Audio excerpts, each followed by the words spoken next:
Hello and welcome to the n-Lorem podcast series. I'm Stan Crook, and I'm your host of the podcast series, and I'm chairman and CEO of n-Lorem. The n-Lorem podcast series is a podcast series that is devoted to the needs of nano-rare patients and their families. And today we have a special guest who I know reasonably well, and most of you probably know her at least at some level, and that's Sarah Glass, who is the Chief Operating Officer at n-Lorem. Sarah, welcome. Thank you, Stan. Very happy to be here. Yeah, this does feel a little odd to be talking as though we just met. But anyway, we'll work our way through that and get to I think what will be a very interesting conversation for folks about Sarah and her role at n-Lorem and why Sarah's here and how much of a personal stake she has in this process as well. So, Sarah, I guess we should begin at the beginning. Where did you grow up? In the South? You don't even know this about me, Stan. I was born in Kentucky, actually. Well, You it's know South. that? That's South. Yeah. They play basketball there, but not as Yeah. well in Indiana. But they play. Not quite.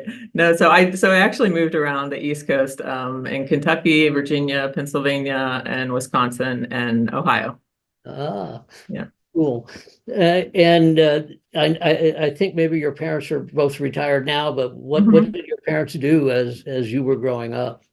Yeah, my mom was a nurse in an oral maxillofacial surgeon's office for some time when I was really young, and my dad was a pharmacist, so he was director of pharmacy at many different hospitals. So that's kind of how we moved around and ultimately ended up at Cardinal Health before he retired. Well, so you were exposed to medicine from the earliest period of your life, I suppose. Did that inform you about what sort of career you wanted to sort of build for yourself? Not necessarily, honestly. I mean, I think I learned a little bit about what my dad did, but I think I really always was more inclined towards kind of the math and science. I mean, that definitely interested me more. And so that's kind of what I went to, focus on in college. And then that's where I learned about genetics. And I think that's really kind of where, who knew I'd be here today, but that was the beginning of me being like, wow, there's something really cool that I think I could really find a career in. Yeah. So this is an undergraduate course in biochemistry or cell biology or something like that. And yeah, both of those, but really it was really genetics. Like it was straight like human genetics too. And then, I had actually my brother-in-law was in an MD PhD program as well at the University of Pittsburgh. And so one summer when I was in college, he kind of let me shadow him as an undergraduate and worked in the lab of a gentleman working on muscular dystrophy. And really was like, this is fascinating. I also had the chance to work at, muscular dystrophy camps that summer. So really it was kind of my first introduction to rare disease and to genetics and just to the needs of these patients. And even at the time, I mean, it wasn't really like, well, okay, now we know the gene, let's fix it. It was really just about, let's understand it more. So that's really where it started for me. So you in one summer you got both the hard science and the hard reality of what happens to these patients clinically and the damage it does to them and their families. So. Yeah, that's a really good way to put it. I mean, I think I can even, it's funny you mentioned this because I haven't thought about that camp in so long, but it was just, and it was so impactful. It was unbelievable. And a lot of people from this lab, went to be counselors and so it was, individuals affected by Duchenne muscular dystrophy year after year who were just obviously very sick. But just having such a joyous time. I mean, that's the thing. The joy you could bring to these kids' life was pretty amazing. Yeah. And at that time there was essentially no hope for Duchenne's, right? Yeah. And then you went on and did your PhD at Ohio State. I did. So I was with Karis Eng, who's really clinical cancer genetics, and so we were focused on looking at rare tumor types and trying to understand, genetics of even some of the non-syndromic type of tumor types, and ultimately finding that many of them had genetic variations. And then moved on to do a postdoc. And again, I think a lot of the exploration was thinking about for that was looking at cancer and pharmacogenetics, and thinking about, again, like, what is the role of genetics? So I think really, as a general principle, it's like really moving towards that space of like, now, wow, look at all these different, side effects and, causation of different diseases. They have a role with genetics. And so then, I ultimately moved to GSK, where, was really, again, thinking about the role of genetics in disease and in some drug discovery and development, but not even targeting the gene yet. So at GSK, then you were in the medical genetics group in the basic sciences, or on the clinical side, or both? Or? Yeah, so it was a pretty large genetics, and pharmacogenetics was the focus. And so really looking at most of the big drug programs and thinking about, were there genetic markers for safety and efficacy? And trying to, and I think at the time thinking about, like, if there's anything, are there ways to stratify patients at a minimum? So maybe you're not trying to target that variant, but you can think, let's just say we understand this particular variant led entirely to this side effect, then could we, have that as a risk factor? So that was kind of the focus of that group. And that was your entry level job after you got your PhD. Yeah, And it was called so it was called Mendelian geneticist. I saw this job, it was advertised. I thought, wow, this is like, what a dream. I mean, how cool is that? How many, so yeah, and it was such a really, really great opportunity. Fantastic, strong group that they still have a really strong group there today. that was in North Carolina, or was it inside Philadelphia? That was in North Carolina. Did you ever make it to the campus outside Philadelphia? Oh yeah, I mean, a number of times. Yeah. Well, that's the campus I built many, many decades ago. Yeah, isn't it funny? I know you came before, and who knew? And and undoubtedly that program began had its inception with stuff that I introduced to the company in the 1980s. So I guess we crossed paths, though we crossed paths in I guess a different dimension or something. Who knows? Yeah. And then you ended up working in a number of clinical CROs, or at least one anyway. What took you there? Well, actually, it was a organizational kind of move with GSK and a partnership there. So I did end up with Parexel. I also had a short time with them, and then I also spent some time in the precision medicine group at Teva Pharmaceuticals. And then I ended up going back to Parexel, and again, really thinking in their translational medicine group with a focus on rare diseases. Just really thinking a lot, then almost shifting the mindset too, is thinking about precision medicine, but then with a lot more of a focus on the patients. Like, what's the experience? What's a trial experience? I mean, how many times we would go through protocols, and you'd be like interested in having biomarkers and tests for this and that, and you're like, literally, you're going to bleed these patients dry if you actually look at the logistics of this protocol. So it was really a lot of opportunity to learn, and then take what we were trying to do and to understand, and the data you needed to gather that was so important in a clinical trial, but then put it with the mindset of like, what's the actual patient? What's the family's experience day to day? So that's kind of, and I ended up at Parexel working with them. It is interesting that people take for granted that we do rare disease trials, but you and I know that there were no rare disease trials for many, many decades. We didn't know what rare diseases were, and you were involved in a lot of the learning about how to conduct a trial when you have limited numbers of patients who are progressing and desperately ill.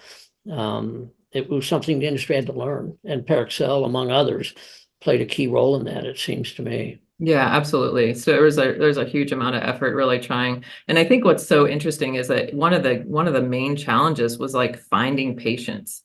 It's like, so drug companies were, developing a drug for this disease that they know in principle had X number of patients. So then, then the job is like, how can we find the patients that should fit this protocol? And I think reflecting on what we do at n-Lorem, it's such an interesting difference, which I find to be so important. Yeah. And again, a tremendous amount of learning over the last couple of decades about how to do these things that obviously applies to what we do at n-Lorem in one fashion or another, and also the management of these patients, what it is that they require just to be cared for, which no one knew. And we at Ionis had to learn a lot about that in a number of the rare disease trials that we were doing as well. And it's just something you learn. You have to learn the hard way by doing it, right? Yeah. And your husband Oliver is a PhD as well, right? He is, yeah. He is a PhD from Duke University, and he was faculty there for a number of years, and ultimately is really focused in the similar type of area as well. He's a much better scientist than I am, to be honest. He's very much more in tune with the details of the science, where I'm obviously thinking much more bigger picture. And I guess probably the most interesting next topic would be Ethan. You have two children. How old are they? Yeah, so I have my daughter Anella. She's 11. She's in 5th grade. She loves to go horseback riding and do everything that typical 11-year-old love to do. I have a son, Ethan, he's 6 now. So he was born in 2017, and he was just had a really tough go at life, honestly, the first few years, and went through a number of different, sort of major health issues, and he was diagnosed with the N-of-1 mutation in 2020. So he has a neurodevelopmental disorder, but he's a happy little guy for the most part when he's not sick. He's healthy and he's happy, and yeah, he just live day to day. So it's a very, very different, so that's interesting. You mentioned both kids because they're just polar opposite, but honestly, they're so in tune with one another. She's like the best sister, and he's wonderful to her. He adores her, and she's really the best friend he'll always have, probably, which is pretty amazing. So yeah. So did you know right away that he had problems? Well, yeah, I mean, the first couple of weeks he was just not, it was all feeding. I mean, I think it's a lot of what, it's just, and so ultimately then you get this, what we hear a lot of patients go, this failure to thrive diagnosis. And I mean, even, I think that's the thing is like, so all of a sudden, everything we've just spoke about is you're a professional. And then all of a sudden now you're in the hospital bed with your baby, and they're saying your child has failure to thrive. And you're like, what? Like, what does that even mean? I mean, literally, no idea, knew nothing about this. He's not going to survive if he doesn't get a feeding tube. And, we better bring the geneticist in. His ears look turned. His eyes are too close. His chin, you're like, oh my gosh. So yes, he had a lot of troubles. He was on a feeding tube for many, many months. He was super, super, skinny. I mean, he was skinny. He couldn't keep anything on. And I think, reflecting, I mean, he had GI problems, so he had a couple of GI surgeries. He had eye problems, he had a couple of eye surgeries. I mean, he just had, he had this and that, with most of his systems were not developed sufficiently to be able to thrive on his own. And so he, really the first year or two, the first year he was really, there were he had this major, one of the scariest things, he had just where he couldn't actually even swallow some of the time. So he would choke and he would turn blue, and then you'd have the ambulance. And it's awful, honestly. You can tell I mean, it was just reflecting on that was just like one of those things. And I can just remember finally we were just every single night we actually had, as you know now, I operate by like Excel sheets. We literally had on my son's door, like, okay, mom, 3 hours, Oliver, 3 hours, like just trying to survive, like everyone. So somebody up, holding him up all around the clock. And finally, it was like 3 or 4 weeks of this, and we got in touch. Oliver got in touch with a GI physician on call, and she was like, "Pack your bags. You come into the ER. You have to." I mean, because he was literally just choking, like he couldn't somehow. We just couldn't. And you're like, "What's going on?" You have no idea. So yeah, he had a nerve conduction problem that meant that he couldn't swallow. Well, I mean, honestly, maybe that's what it was. We just don't even know what it was. And I mean, but that ended up resulting in him, and there literally, it was, it's like what all these go through is like, does he have an allergy? Well, he has this, let's throw all these things at it. And so then he was in the hospital in like the ICU, sort of and then they ended up putting him on the feeding tube at the end of that. So that was like the first few months. And then he was on a feeding tube for a few months. He got nice and, fat, like really roly baby, big cheeks like he should, coming from my side of the family. And then he wasn't at risk anymore of at least not thriving. Then we started to learn really what was going on, which was just, he just wasn't developing as he should. Yeah. Well, it's a tragic story, but it's sort of the common story for children Mhm. born with nano-rare diseases that we hear every day, you and I. Literally every day. And it doesn't make it less heartbreaking the 150th time you've heard it versus the No. first time, does it? Yeah, not at all. And there's no poignancy as poignant as it's your child. You're being told that your child is failing to thrive. I hate that term. I I know. would banish it from medicine if I could do that. There has to be a better way of expressing that your child is very sick. Yeah, yeah, no, and it's, I mean, and literally, we had it right last, I mean, couple of weeks. We have it, we see it with patients all of the time, and I mean, the major GI issues and just the inability to actually take on the nutrition. I mean, it's Yeah. life-saving or not. So he was, I mean, Ethan was very lucky. He was born into a loving family with two Mhm. very well-educated parents, well-educated grandparents, all in some way medically knowledgeable. And yet, how long did it take to get a genetic diagnosis? It took 3 years. So 3 years. So essentially we did have, so all of those times, each, we get, so he has optic nerve hypoplasia. Okay, he's going to go blind. He has to have eye surgeries, and okay, we can deal with that. Well, no, actually he doesn't have that. He had, so then we went down all these different misdiagnoses. But each one was an important and very critical symptom of his broader disease. But even at the time, we still had multiple different genetic tests. So they did like for a GWAS SNP array, they did a methylation test. They do, different tests looking at, we had one physician who used, I think, the app that you look at faces for facial recognition. Nothing came up, and we're like, oh, phew, and then literally, I mean, during the pandemic, during that summer, I mean, I can reflect on the fact that like there are so many things where you get through this and you're like, oh, did you hear he just said that word? Oh my gosh, he's going to be okay. Like, I mean, literally, it's that moment to moment. And then you're like, oh, I never said it again. It wasn't intentional, or that wasn't actually a word, or so this whole 3 years. So we ultimately were put into the undiagnosed disease network. So we were very privileged to be at Duke University, so had a course, all these specialists who were very much experts in their area, and finally went into this undiagnosed disease study as a research candidate, thinking like there's no way we're going to find anything. And then the pandemic hit and we hear nothing.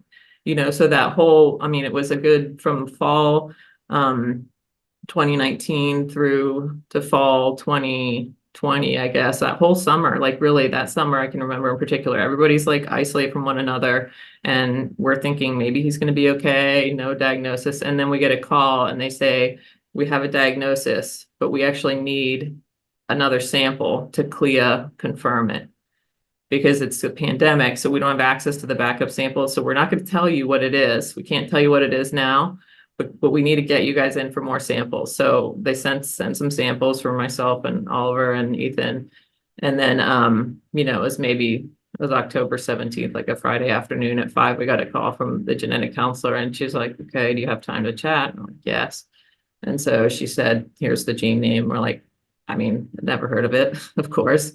And, this mutation, we don't know anything about it. And that's it, And so we spoke to the geneticist who leads that program. He's just a wonderful, wonderful person. And, I mean, they just said the reality of it, right? I mean, really smart, wonderful people with good intentions who now have this really very robust data set to show us this is a causative mutation for this child, and there's nothing that we can do about it. So here's how the symptoms are. And there is an advocacy group, so we recommend you do that. And so that was kind of it. We had a chat with her, I guess, a couple weeks later, and it was a really tough time. I'm sure it was. And it's again, this is a history you and I hear every day. Mm-hmm. The specialist in whatever organ, the ophthalmologist, the gastroenterologist, or this or that or the other, they all think it's a disease in their organ as opposed to a disease of the patient. Mm-hmm. And so you get all these fragmented efforts to potentially help, but in fact, they identify the manifestations of the problem, but don't lead you to a place where you actually, unless you get genetic sequencing. Yeah, absolutely. Absolutely. So that was, yeah, that was what finally got us there, was the full sequencing. And while it's difficult to accept, it's also true that we are living among the most privileged because there now is genomic sequencing that can give you answers like that. Mm-hmm. Well, and I And think what's funny is, I mean, not funny, but reflecting back is like there was even, I want to say maybe after 2 years or something, there was like, well, you can do this, sequencing. And I want to say it was going to be 10 or $15,000 out of pocket.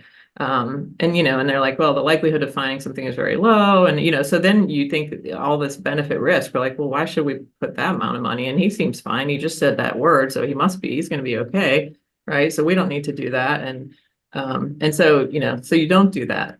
So that's the thing, just that privilege and the access to things, even when given the opportunity at that point with that high cost and the rationale that it probably wasn't going to find anything. I don't know. It's always, 50-50 look or retrospective. You look back and you think, well, should have maybe done we could this, have should found have it done that. earlier. Yeah. Well, again, so little was known and so much is known in just 2 more years, 3 more years. It's I just know. amazing. Hmm. And so you remember the exact moment, the exact date, the exact time, the exact words when you learned what the truth was, and that Ethan has a mutation that's going to be present the rest of his days and going to have an effect that could result in cumulative problems over time. I think Hmm. that's something that sometimes I don't think our parents and patients understand, that a mutation is forever, and that it is, whether we feel it or see it or know it, it's producing damage at the cellular level that will eventually accumulate and give us signs and symptoms. Hmm. Yeah, absolutely. So Ethan's, in simple terms, what's Ethan's mutation and why has he been so sick? It's called DYRK1A, so it's a receptor tyrosine kinase, but it's expressed broadly. So it impacts generally, pretty much every system in his body. And it's an intronic, so it's like right near the splice site mutation. So it's a little bit more difficult to target.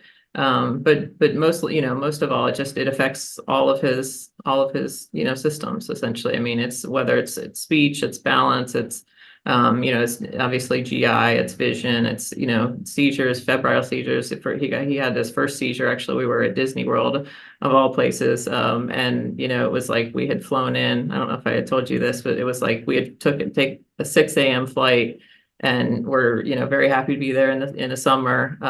And it was like I think he was 4 or something, and literally we were at a restaurant.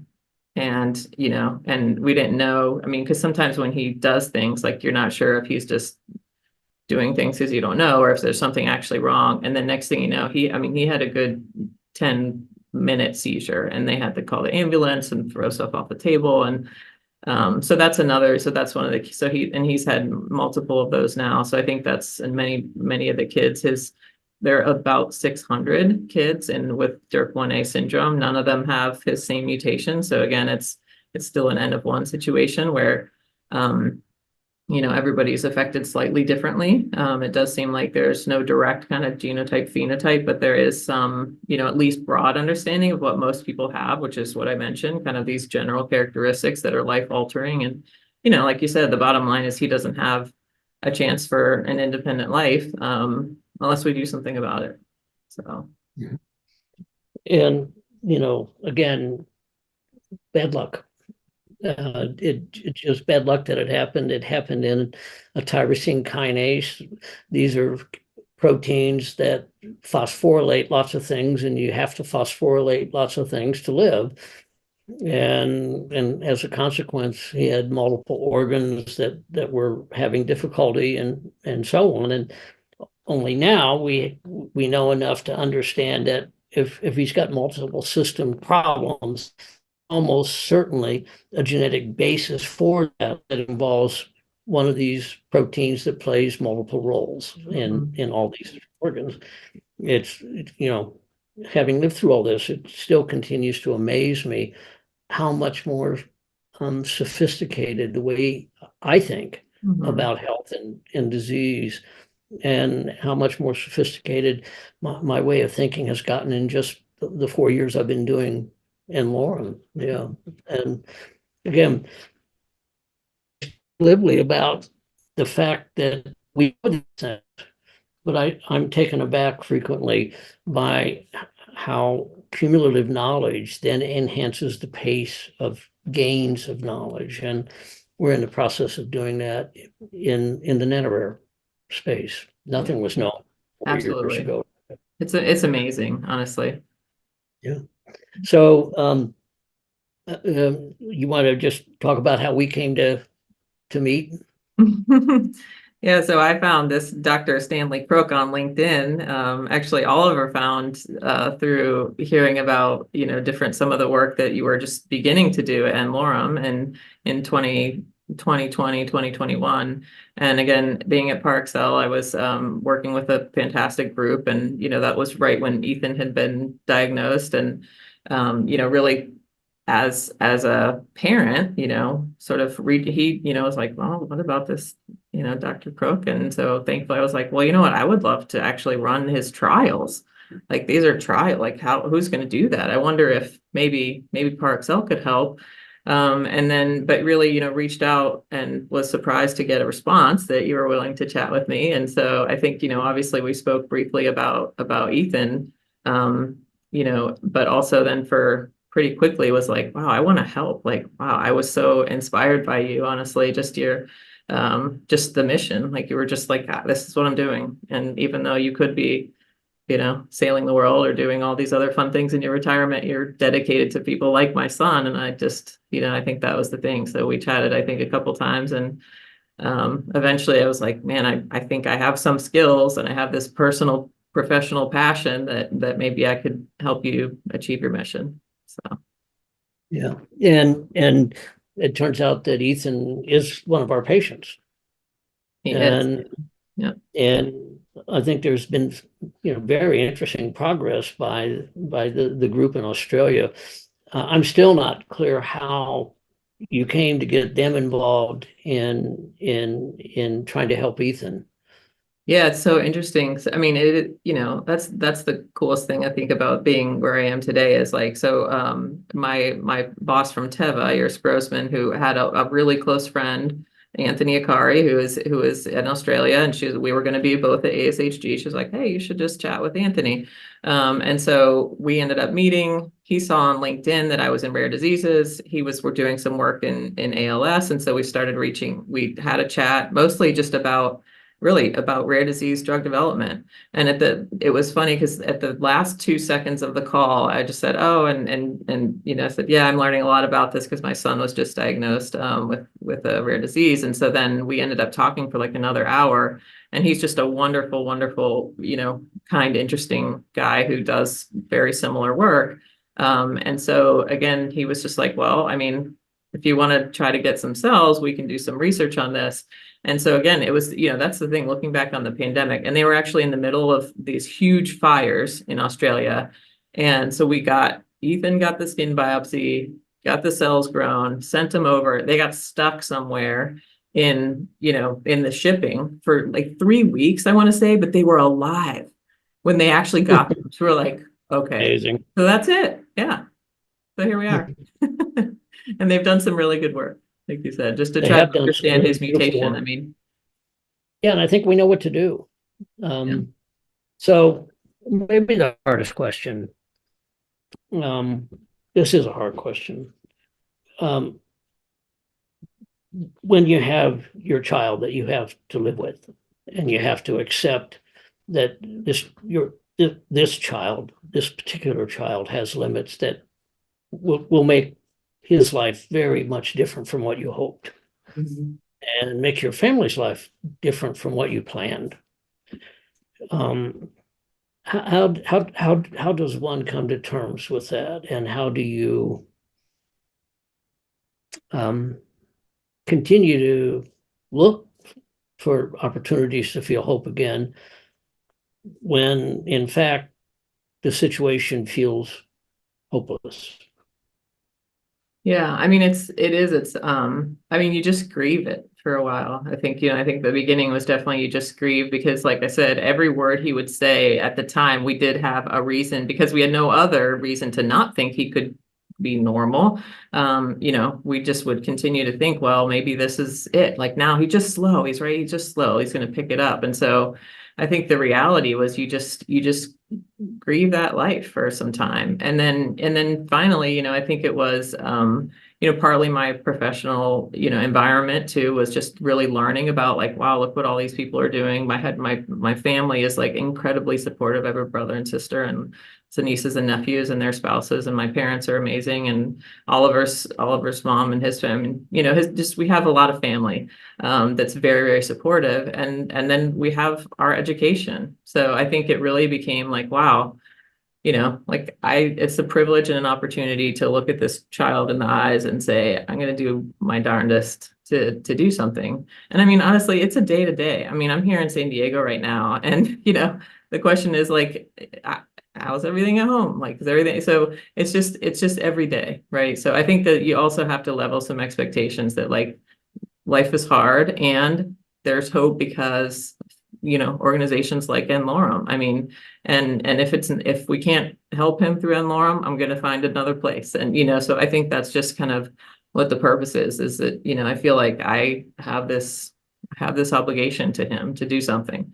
And I've got some time, so young enough that I still have a few years to be able to help him. And I'm committed to doing that for him and for his sister, who will be with him forever. And yeah, so I mean, I don't think there's an answer. I think you just have to be realistic that like it's not what you maybe thought you wanted. But I think the other thing is like I feel like you could talk to most people who have met Ethan who and like my parents are perfect. They're like, oh my gosh, like he brings what a gift, right? What a gift that he's brought to all of us. I mean, he gives us purpose.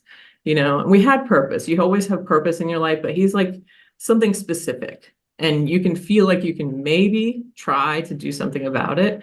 And it's wonderful and it's hard all at the same time. It's called life. Yeah, no, it's just life. Yeah. Yeah, no, that's very true. It's more than life. It's life with bad luck thrown in. So now you've ended n-Lorem. Uh, just off the top of your head, what are the most important things you've learned?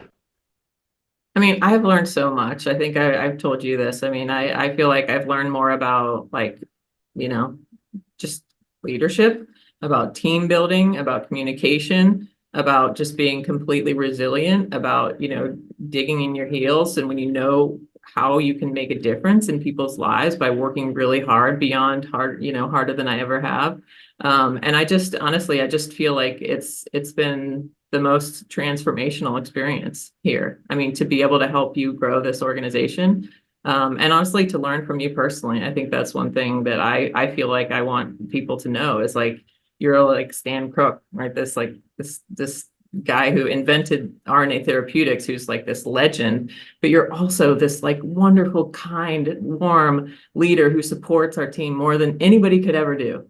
And I think that's something that I feel like I'm going to continue to try to instill in our team. And it's just an amazing, quality, a lot of the loyalty and other things that I've learned. So, I mean, I've learned how to do my job. So I do think, hopefully you would agree with that, right? I do think we're doing a pretty good job of actually managing the 100 growing patients. And I feel very confident I can look every single one of them in the eye and say where they are in our process. But it's the soft things that a lot of times are harder to learn. You can't just seek out the people who's going to teach you those things in life. You can't find them yourself. So they kind of come to you. So thank you for that. Well, I'm glad I asked the question. When I get depressed, I'll listen to the answer. Not everybody does all those positive things, but Yeah. it's um, as you learn about science, you learn about medicine, you learn about patients, you learn about yourself. Mhm. And as you bring others to work on a common goal, all of us have a chance to learn about ourselves and then use that knowledge to do a better job tomorrow. Mhm. And so that's what we're about, I think. And, I do know for a fact that cultures are different, cultures can be created, and cultures make an enormous difference in how much productivity is yielded. And it sounds as though you very much subscribe to that as well. Absolutely. I mean, and every single person we have here is handpicked. I would definitely say every single person has brought a new dimension to what we've done and helped us to, exponentially grow. I mean, really, it's been pretty incredible. So, I think our future is bright, and that's one of the other really interesting things I think is even where we are today.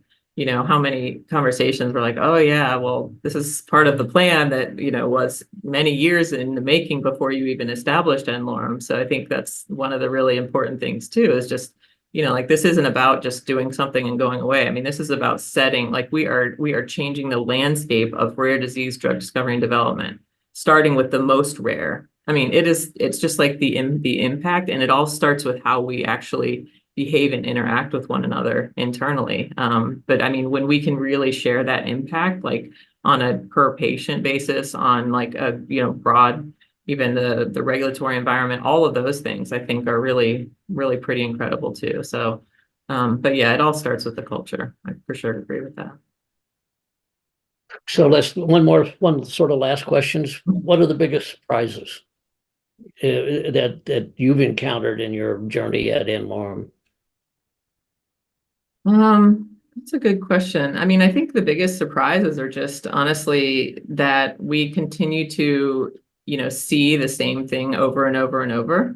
I mean, and I don't know why that's actually surprising, but we continue to see patients go through these similar experiences over and over and over. And I think that over time, hopefully we will continue to see things evolve. I mean, I think the other surprising in a very favorable way is just um, people are drawn by this mission.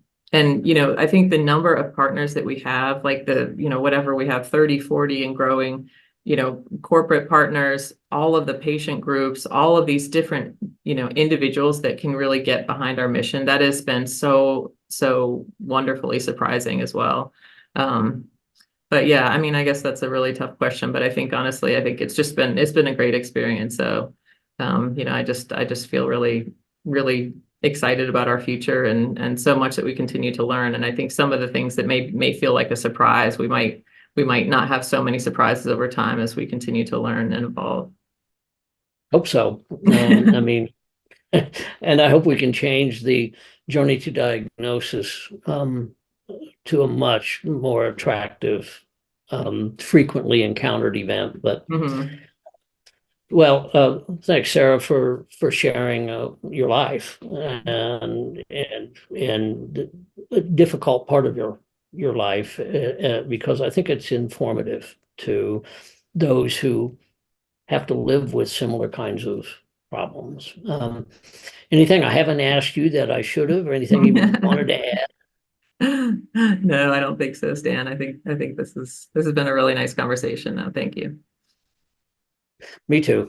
And let me second everything you have said. I think the reason n-Lorem is where it is the fact that you are here at n-Lorem and that we are as committed a team as we are and work as seamlessly and effectively as we do against, I think, incredible challenges is a product of all the people who've chosen to join, and they've all joined for the mission.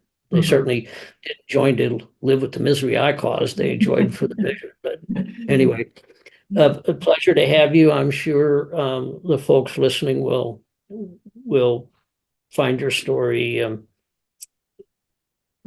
informative and compelling and encouraging for others who have to face similar difficulties. Yeah. Great. Thank you so much, Dan.